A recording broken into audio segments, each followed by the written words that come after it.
Meus ancestrais viveram livres no berço da humanidade.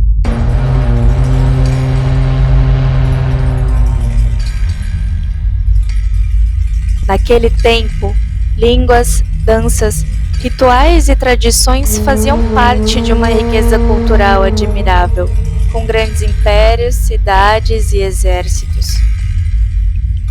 Conhecimentos sofisticados que iam da agricultura à filosofia e da ciência à medicina eram compartilhados entre gerações. Eles viviam em harmonia com a natureza, cultuavam diferentes divindades e honravam os guardiões da memória e da sabedoria. Um dia, tudo isso foi interrompido. Eles foram arrancados de suas casas, acorrentados e jogados feito bicho em porões de navios negreiros. Por séculos, eles tiveram suas terras invadidas, suas famílias separadas e sua humanidade destruída. Aos que se entregaram ao mar, eu devo meu respeito. Aos que sobreviveram à travessia, eu devo a minha história.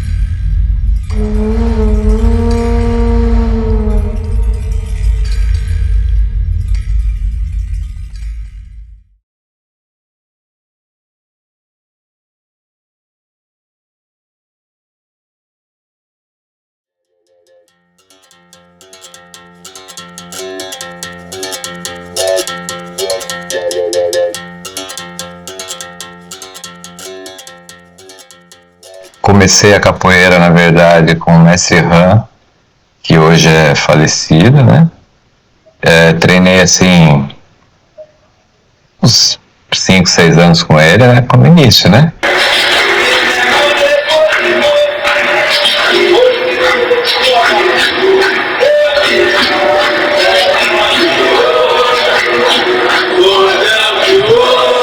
Aí ele foi embora nos Estados Unidos. Ele começou um trabalho lá na Califórnia, junto com o mestre acordeon. Nessa eu conheci um amigo que ele treinava na Badá Capoeira. Gostava do grupo, aí eu fui falar diretamente com o mestre Camisa. Aí passei a ser aluno direto do mestre Camisa. E aí foi aí que eu comecei a conhecer melhor os meninos, né? A gente começou a ter uma certa afinidade. Aí a gente começou a andar junto, na época do Centro Integrado, que era Tucano Preto. E nessa aí a gente ficou um bom tempo com o mestre Tucano Preto. Bom tempo mesmo. Vou apresentar o professor Ivo Borracha.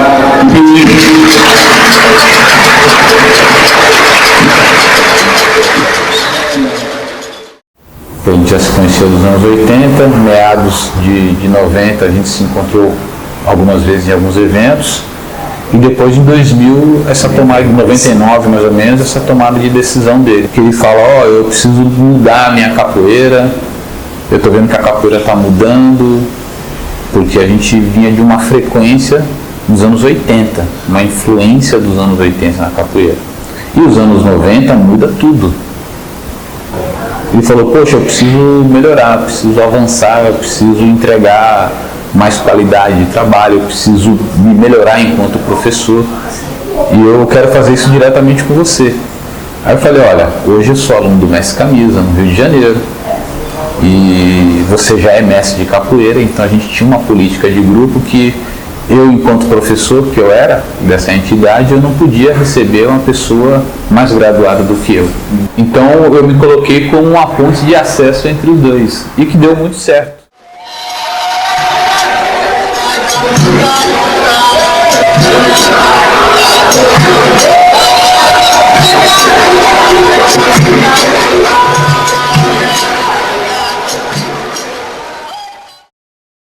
E o Borracha, quando eu conheci, ele tinha uma capoeira pura leveza. Era um cara bom de capoeira. Bom, jogava, descia para rasteira, finalizava a rasteira e sabia sair no rolê, sair no AU, você entendeu? Tinha tesoura no braço, tesoura no pescoço. Ele tinha um jogo que tinha definição.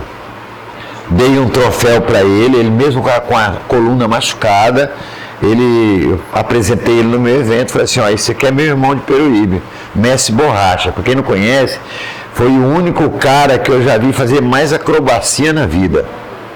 Por isso que o nome dele é Borracha. E é um cara que eu tenho admiração e respeito. Ele é lá de Peruíbe. Na época tinha meu pai biológico, mas muitas coisas eu aprendi com ele, né? Ele era um cara que eu chegava na casa dele, dependendo do jeito que eu estava, do meu rosto, ele puxava o assunto. Ele falou, pô, tá preocupado com o quê? Não sei o quê. Aí eu falava com ele. Um monte de coisa da vida, quem me ensinou foi ele. Né? Então eu tinha... Tanto é que minha mãe falava assim, pô, por que você não leva essas coisas lá pra casa do seu mestre? Porque eu acordava cedo, aí saía, comprava pão e ia pra casa dele. Aí tomava um café com ele. Aí, ou a gente ia treinar, que ele dava aula no primeiro de manhã à tarde, né? Ou a gente ia treinar, ou então se eu fosse trabalhar, eu pegava, tomava um café e ia trabalhar, ele ia dar aula. Na hora do almoço eu almoçava com ele, à tarde voltava, tomar um café, aí ia pro primeiro treinar à noite, e só ia pra casa pra dormir, pra tomar banho e dormir.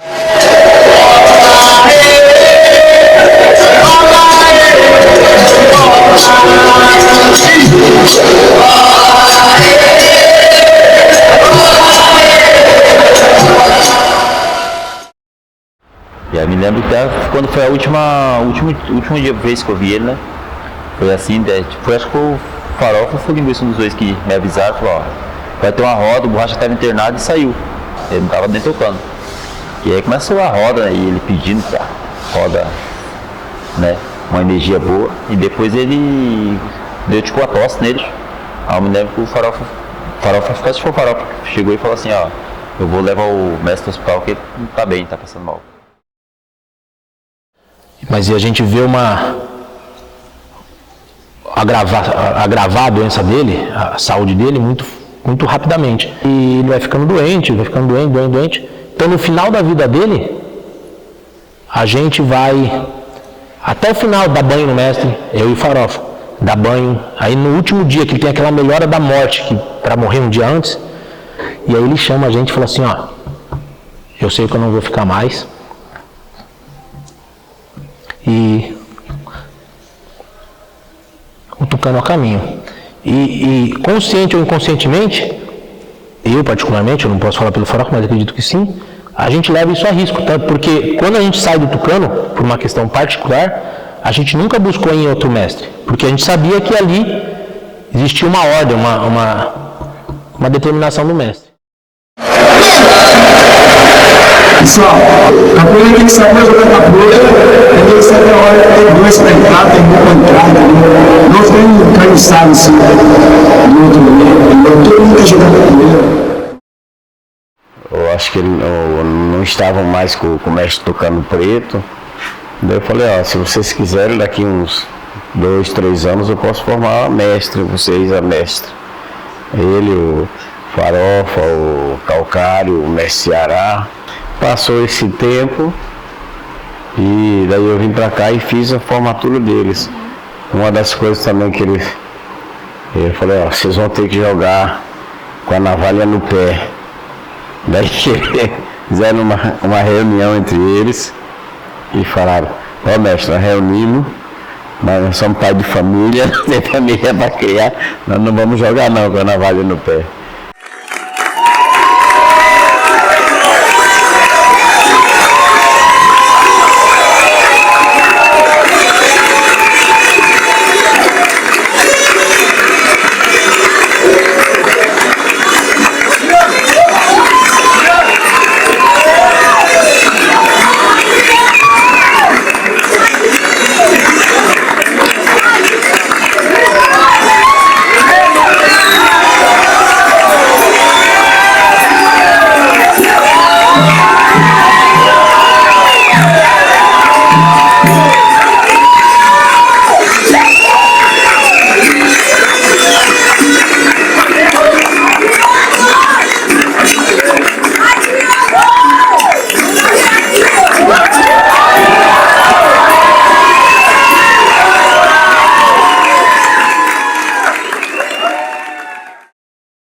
Realmente a gente conversou, viu os prós e os contras e achou que era o momento deles, né, Se estavam preparados ou não, o tempo ele está mostrando que ninguém chega preparado. Porque ser mestre é ter experiência, e isso a gente adquire com o tempo também, né? Porque a gente tem um tempo para ser aluno, tem um tempo para ser graduado, tem um tempo para ser instrutor, para ser professor, para ser mestrando e para se tornar mestre. E depois do mestre vem o quê? Conhecimento. Conhecimento e reconhecimento. Né? Orientar, formar, né? Preparar e levar a cultura da capoeira para frente com seriedade, com respeito, com educação. Porque eles têm uma maestria, não é só da capoeira, mas a maestria da vida, que é muito interessante. Cada um com o seu lado, cada um no seu quadrado, mas com o mesmo propósito. Isso é muito legal. E eles também são inspiração, porque assim, isso me mostra, me faz entender que a gente pode construir um mundo melhor através da arte. A arte, ela nos eleva a lugares que a gente jamais pensava em ter ido. Eu vou em lugares que, através da cultura, e aí conheço pessoas como eles.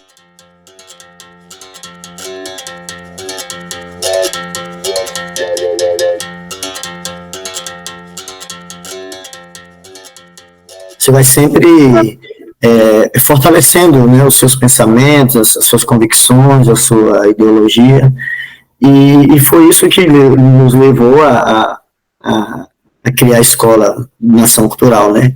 Os nossos pensamentos, a nossa afinidade, a nossa maneira de ver a capoeira, né?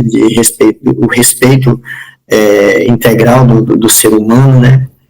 Acredito que, independente de eu estar aqui, desse lado aqui, no tempo da capoeiragem, dos mestres terem dado continuidade à Nação Cultural, eu acho muito importante não vou falar esse desmembramento da capoeira, né, mas essa expansão, né, nós éramos 4 e agora nós já somos mais de 1000, né, juntando os alunos. E então isso é muito importante para a capoeira, para que ela continue, e eu acredito também que com a ideologia, a filosofia dos mestres Linguiça, Farofa e Calcário, a capoeira está bem representada. Tudo que foi bom da capoeira, que é a nossa escola, né, a minha escola principalmente, a gente procurou manter, porque tecnicamente falando, né, questão de fundamento, tudo, não tem o que se falar da escola. Lógico que meu jeito de dar aula não é igual do Linguiça, que não é igual do Farofa, que não é igual do Mestre Camisa, mas a sementinha é de lá, entendeu? Então eu acho que o fundamento todo ali vem da capoeira. Tanto é que a gente trabalha hoje a benguela, que foi criação do Mestre Camisa, né? A gente trabalha o somente grande da capoeira contemporânea, que não é o somente grande da capoeira regional, que é da capoeira.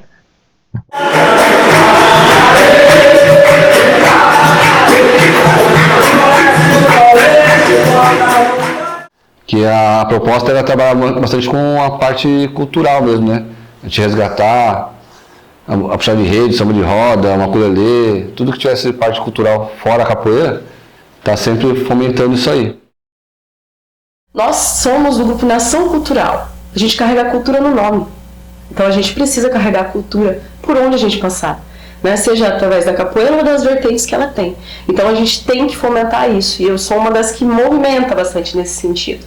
Aí veio o samba de roda para minha vida. Tive vivências com a Fernanda Machado.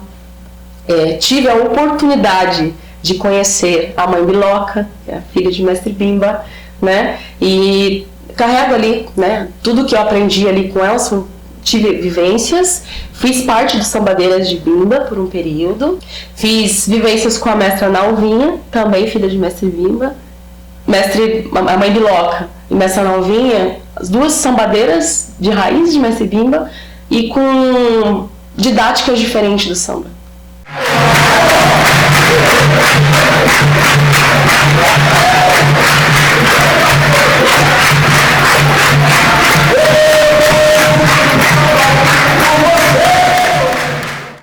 A nação sempre procurou promover um encontro ou reencontro dos capoeiras, dos capoeiristas com essas manifestações. Tá? Isso preserva muito a capoeira ritualística, que é essa capoeira que sobrevive hoje. E aí o aspecto cultural é o que pôde permitir a capoeira chegar a várias partes do mundo, né? Porque só pela eficiência marcial, só pela luta em si, se nós não tivéssemos a música, os instrumentos em si e o rito da capoeira, talvez a gente não tivesse alcançado o que nós alcançamos hoje com a capoeira.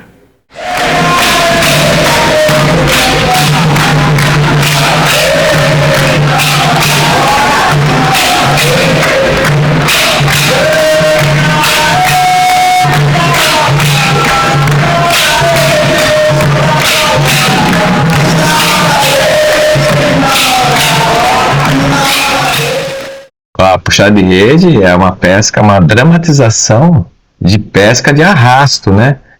Que era entoada pelo atabaque, na batida do atabaque, os caras puxaram.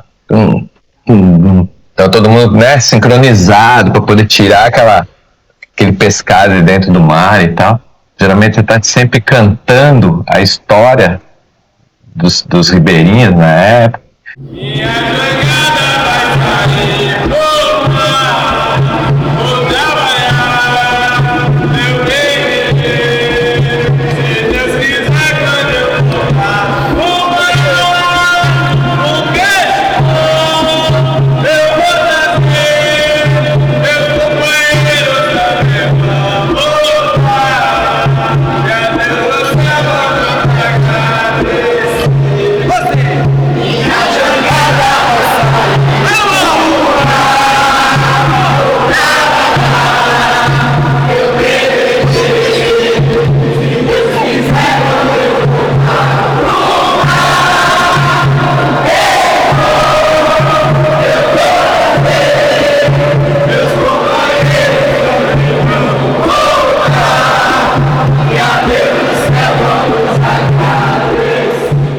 A pessoa só vai ter esse conhecimento dentro da capoeira, não vai ter outro acesso.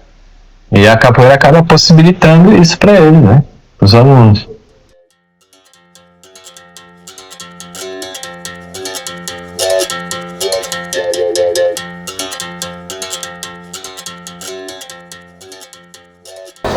Poucas coisas podem se comparar à capoeira em complexidade, inclusive em termos motores. E em termos perceptuais.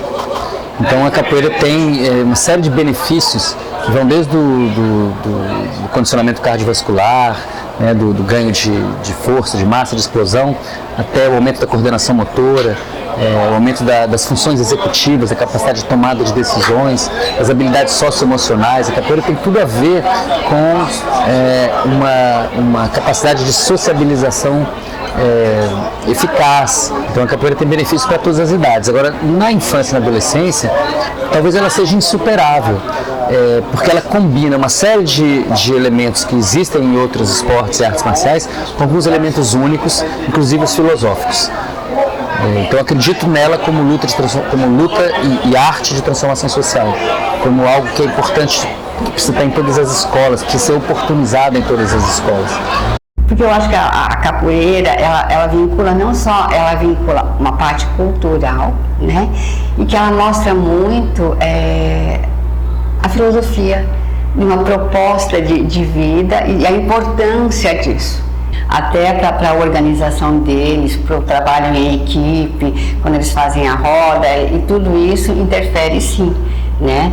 Inclusive até nas disciplinas, porque se você conversa com as crianças, elas te explicam, né? Elas sabem o porquê daquela música, o que aquela música quer dizer, qual é o significado da capoeira, onde tem mais, né, visibilidade para a capoeira, por que o Brasil, né, tem a capoeira.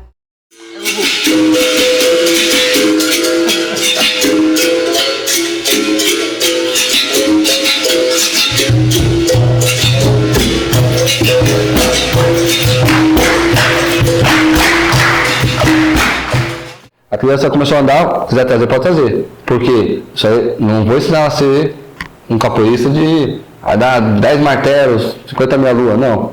Ali eu vou estar estimulando ela a fazer a parte de atividade física, gostar daquilo, que seja pular, fazer o sapinho, isso aqui na parte de aquecimento e alongamento, ela vai participar com todo mundo, até melhor. Começa os treinos, a criança, eu deixo ela livre, à vontade. Ela vai fazer do jeito que ela tá entendendo ali, ó. Eu falo assim, queixada desse jeito. Deixa ela lá. Ela vai fazer a queixada pro outro lado, com outra perna, com a mão no chão. É o que ela entendeu. Para ela queixada lá vai ser aquilo ali, por enquanto. Aí por isso que eu falo que tem que trabalhar com os pais, porque quando o pai vai chegar, os pais são mais ansiosos do que as crianças. Porque o pai tá lá no banco, lá assistindo. Não é assim, você coloca o pé pra cá, não sei o quê. Calma. Porque a criança não tem entendimento de um jovem, do adulto. E se eu começar a mostrar para ela que ela sempre está errada, acontece o quê? No dia seguinte já não vai mais. Eu vou num lugar que eu não sei, tô sempre chamando atenção.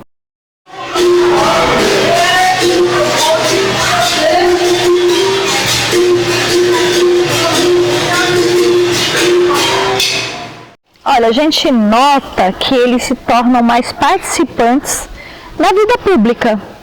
São meninos mais responsáveis, são meninos que respeitam o outro, eles têm um grande respeito por idosos, pelo outro, pelos professores. São meninos que até quando você ficam mais solícitos.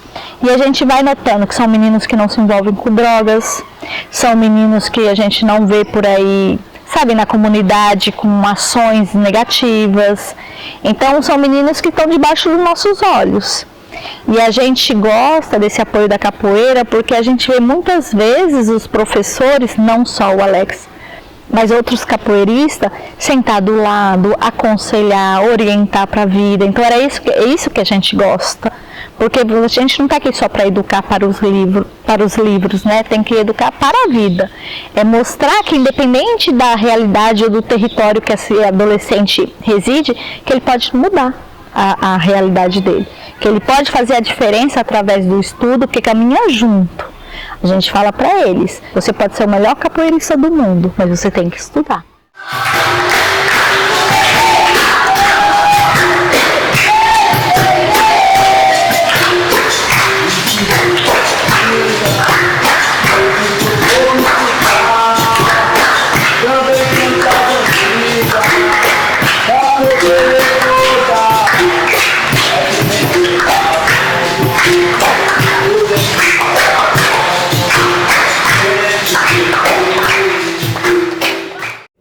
Eu aprendi o seguinte, que antigamente eu ficava muito abalado quando perdi um aluno. Velho. O aluno estava aqui treinando junto com a gente, ia preso, e abandonava. Mas a gente não pode chorar por esse que perdeu, e sim festejar por aquele que ganhou. Você não vai mudar o mundo, mas se você mudar você já vence.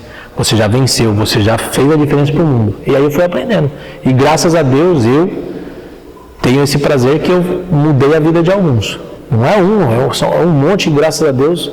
Se eu tivesse que trocar minha maestria para salvar eu trocaria. Esquece. Vou trocar, porque acho que é demais, é gratificante a pessoa vencer na vida e você tá ali.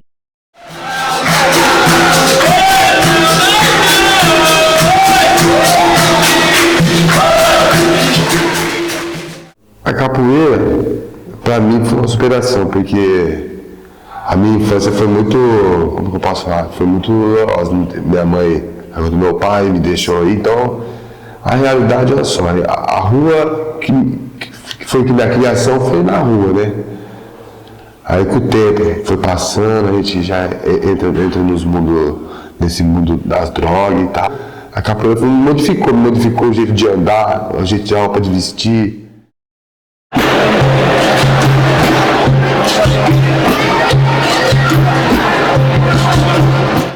E assim, tipo assim, eu tenho que ganhar eles, né? Porque tem muitos ali, tipo assim, se eu fosse tipo a roda de capoeira, não é todos que vão participar. Então, quer dizer, eu tenho que procurar o que eles gostam, né? Então, tipo assim, a atividade física eles gostam bastante. Então eu puxo bastante, tipo, o quê? A atividade, os alongamentos, os próprios alongamentos eu tento colocar o movimento da capoeira, né? Mesmo seja lento, mas eu tento adaptar o próprio alongamento, os movimentos da capoeira para eles. Que nem eles esperam, eles estão fazendo, tipo, uma maculelê e achando que é outra atividade, entendeu? A capoeira é a mesma coisa, né? Você pode ver que eu ali, né, puxei esse pra cá, depois com a palma da palma eu coloquei o birimbola, porque ele estava cantando, daqui a pouco ele estava jogando. Mas se eu levasse assim, falasse, vou fazer capoeira, né, e eu não ia conseguir, tipo, ter aquele público.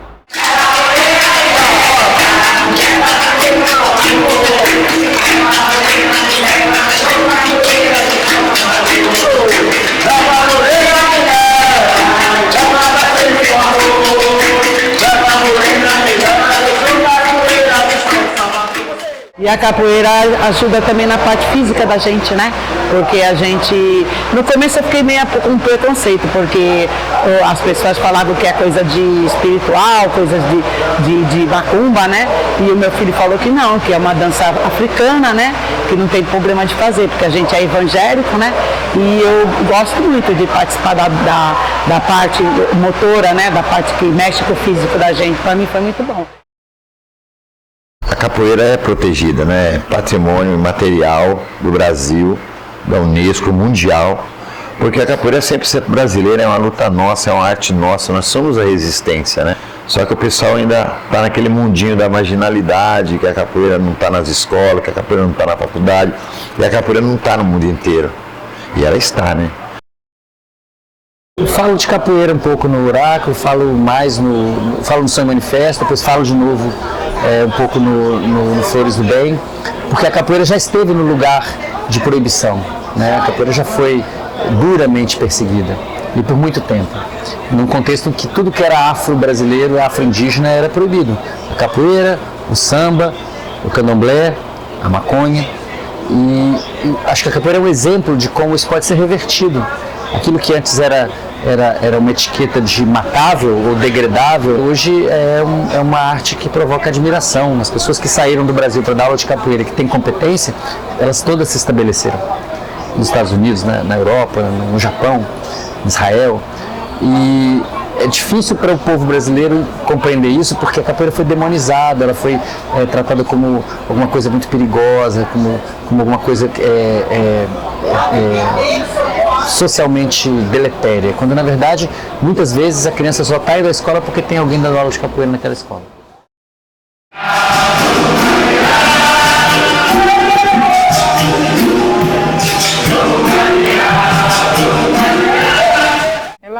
Ela é integral, ela atinge coisas que outras modalidades não atingem.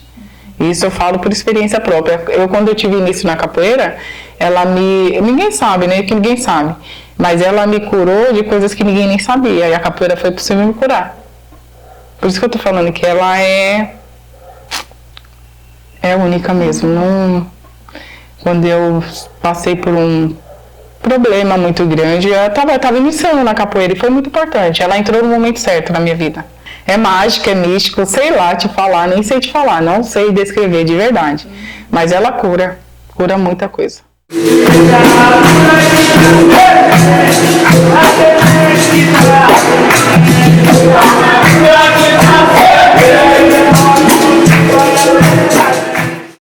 Imagina a cena, você tem uma família, pai e mãe e 2 crianças. Uma é autista. Você tem que trabalhar, chegar em casa, ver aquela criança em crise, você não consegue dormir, no outro dia você tem que ir para a escola, você tem que trabalhar, no outro dia a mesma coisa, e vai. Aí de repente o casal se separa, só fica a mãe. Ou às vezes só fica o pai e a mãe, vai embora. E aí acaba essa paciência, essa tolerância desses cuidadores, seja a mãe, seja o pai, ou seja o avô, seja a tia. Porque tem também, ou seja, irmã. Tem também. Acaba essa paciência. E o que acontece num ambiente desse? Como que você acha que fica a energia do ambiente desse? Pesada. Quando não estamos falando, quando não tem agressão. Tem muito. Então, ambiente pesado. Energia pesada. Aí você manda para a escola, aí chega lá o berimbau, com toda aquela energia. Ó. Mágica.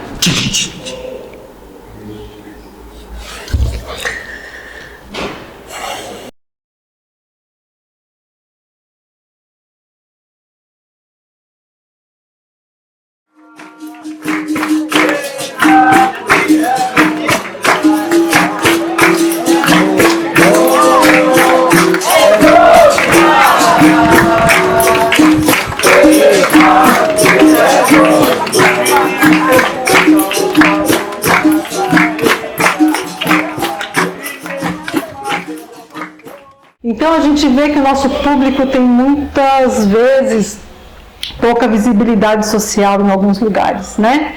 Você não vê o grupo da PAI, tudo junto ali na praia sempre.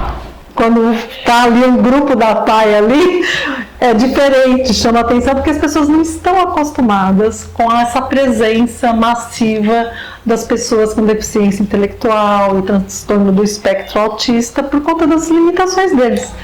Então, a capoeira acaba sendo uma forma de colocá-los em lugares que não são comuns para eles, e isso é muito bacana. Para quem vai talvez ouvir esse relato não consiga entender todo o contexto que isso envolve, mas como eu sou mãe e sei como é difícil muitas coisas, é assim muito bacana ver que pessoas se dispõem a isso, né? Porque é bacana você falar assim, eu vou formar um capoeirista, o cara vai ser lá, não sei se na capoeira é a corda preta, amarela, qual que vale mais, né?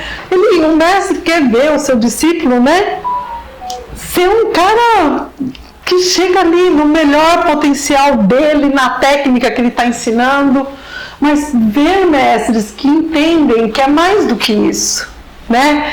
É conseguir fazer pessoas, através da capoeira, vencer outros tipos de limites e acreditar que isso é bom e trabalhar por isso, sabe? É muito bacana. Então eu sou muito grata a essas pessoas que estão aqui com esse propósito e por ter essa ferramenta da capoeira que permite tantas coisas.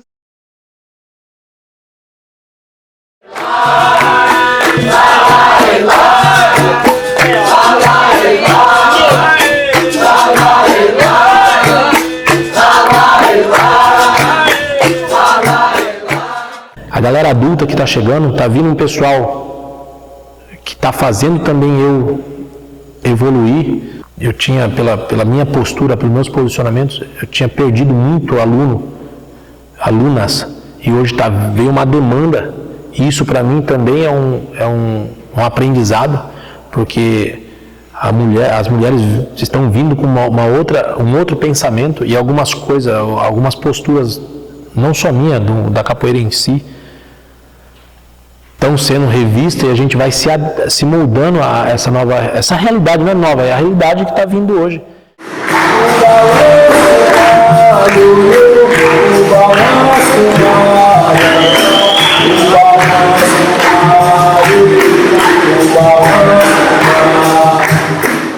Dentro do mundo da capoeira tem muitas mulheres, muitas. E assim, ser vista hoje como uma referência, como eu falei, é um pouco assustador, porque realmente mostra o tamanho da responsabilidade que eu carrego para as meninas que vêm na sequência. E eu espero que venham muitas mais, porque esse é o principal motivo, eu diria assim, da gente estar ali à frente, né? Para mostrar que todo mundo pode chegar ali.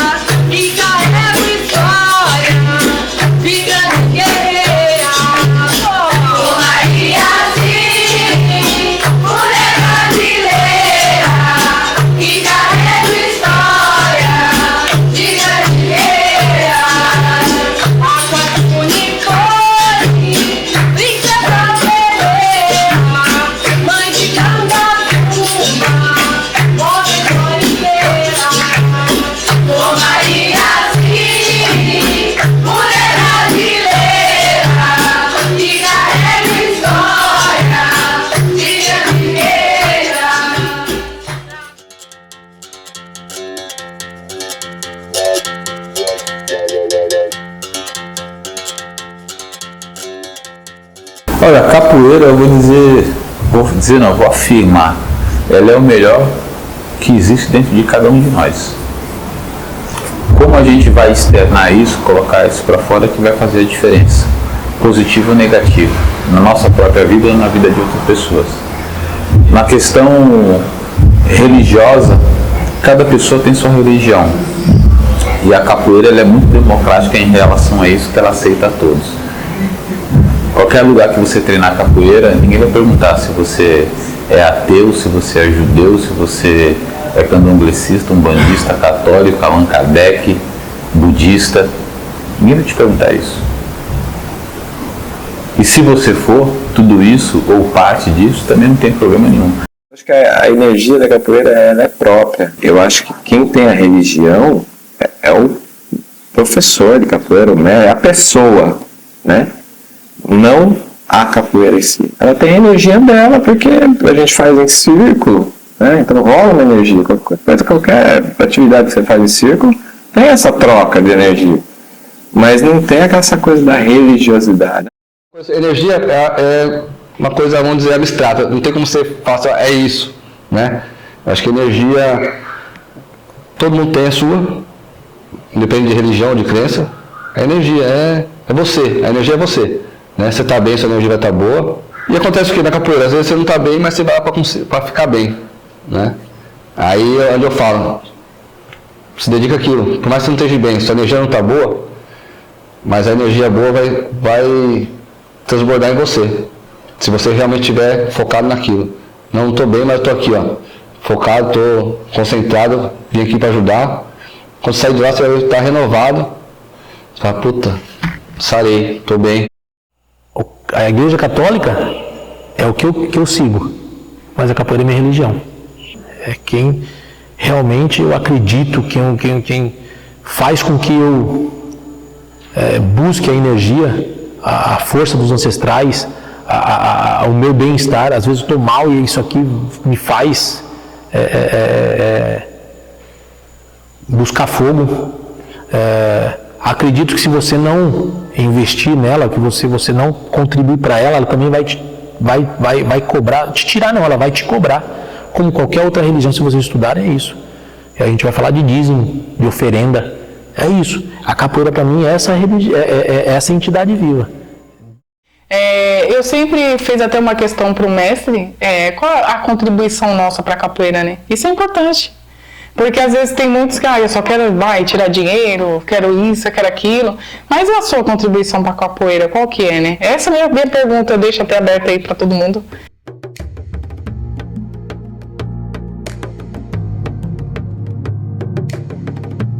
Na senzala me negaram a dignidade e retiraram minha identidade, mas foi no quilombo que eu me refugiei. Lá, transformei saberes trazidos de África em memória viva, uma herança coletiva de homens e mulheres que lutaram para sobreviver. Muitos ainda tentam me definir, mas eu sou maior do que qualquer explicação e nunca precisei de permissão para existir. Lembrem-se, nada pode deter a força de quem sonhou com dias de paz, mesmo sob um chicote de um feitor. Meu nome é Capoeira, sou filha da dor e mãe da liberdade.